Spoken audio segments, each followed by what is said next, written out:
Hello बच्चों, question states that deduce the Boyle's law on the basis of kinetic theory of gas. तो हमें बताना है कि बोल्स लॉ को हमें यहाँ पर बताना है काइनेटिक थ्योरी ऑफ गैस के अकॉर्डिंग। तो सबसे पहले हम बात करते हैं क्वेश्चन के की कंसेप्ट की। नाउ की concept for this question.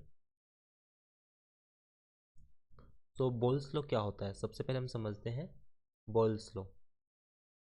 So Boyle's law को अगर सिंपल टर्म्स में समझा जाए कि अगर हमारे पास for temperature constant, simply for constant temperature pressure will be inversely proportional to volume, so it means PV should be constant।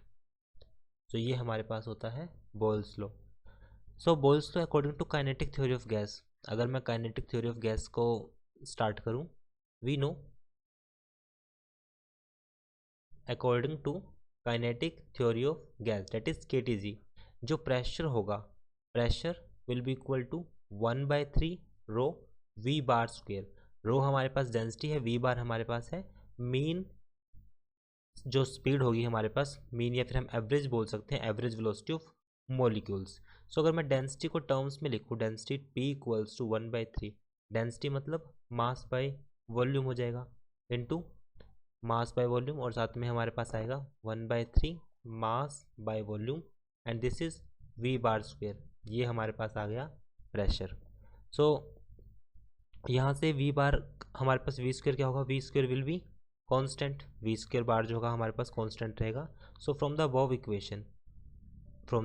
Equation, P V equals to constant. तो अगर P V equals to constant आता है तो यहाँ पे हम लिख सकते हैं P V this value equals to 1/3 m v bar square, ये हो जाएगा। ये हमारे पास आ गया according to kinetic theory of gas.